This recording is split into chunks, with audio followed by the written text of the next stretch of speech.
Brilliance Audio presents The White Tigress by Todd, performed by George Newbern.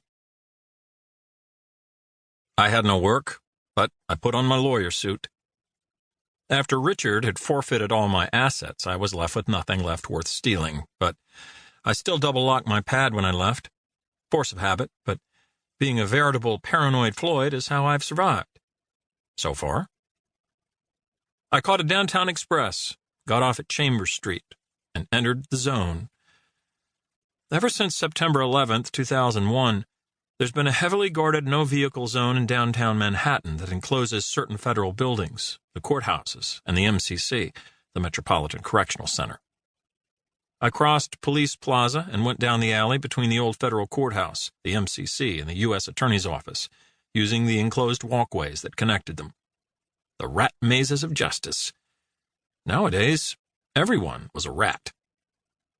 I entered the new federal courthouse at 500 Pearl, went up a floor and down a marbled hallway to the office of the clerk, where I picked up a CJA, Criminal Justice Act, application form. I dreaded the thought of being a court-appointed lawyer for the indigent for $100-odd an hour, but I needed the pittance to keep me in mac and cheese. When I left 500 Pearl, there was a line outside the entrance to the MCC.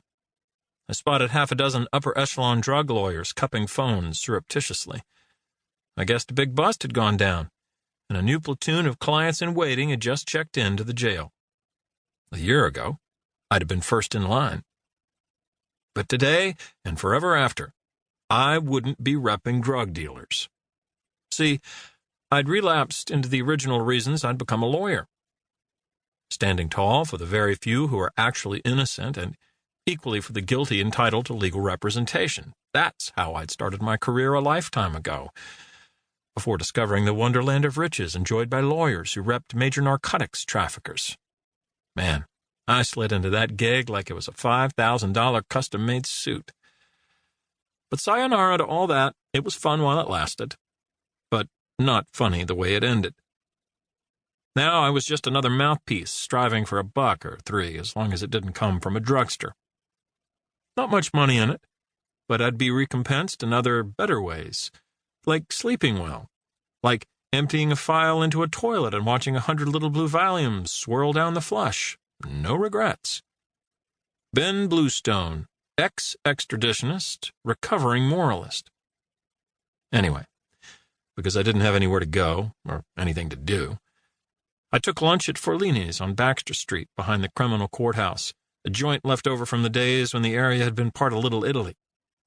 Now it's an oasis in ever-expanding Chinatown. As usual, the place was packed with judges and lawyers and cops, and for sure, some robbers. I got a few handshakes and a bunch of nods. I was letting the world know Benn Bluestone was back in town. After lunch, the place cleared out, but I dawdled over an espresso, considering the CJA form, thinking that I really didn't want to be a CJA lawyer, when I took note of a news station on the TV above the bar. The footage was video taken from a plane above a sea where rescue vessels aimlessly circled patches of still-burning oil. An off-camera newscaster said something that sent a shiver down my spine and left me on the edge of my seat. One vessel was a large factory ship, the others, its satellite trawlers working the rich fishing grounds of the Chukchi Sea. The explosions that sunk them occurred simultaneously, which, according to informed government sources, suggests a terrorist attack. Informed government? Oxymoronic description. The camera zoomed to reveal a sprinkle of pepper-sized objects amid the burning patches, and in my mind's eye I visualized dead men with flame-shriveled faces floating in the sea. I gulped what remained of my espresso. The dregs were bitter. I was bitter, too, because I thought I knew all about the so-called terrorist attack, but dared not tell a soul. The screen shifted to a studio. A pretend journalist with a good haircut said, "Russia and China and North Korea have accused the United States of subverting the international waters of the vast Arctic. The fishing flotilla was bound north, through the Bering Strait, and then west in the ocean along the Siberian coast, now ice-free due to climate change, to unload tens of thousands of tons of frozen fish on the far side of the Arctic, in the Russian port of Murmansk. The ships were of low tax-advantage Panamanian registry, their home port Buenaventura, Colombia's Pacific coast.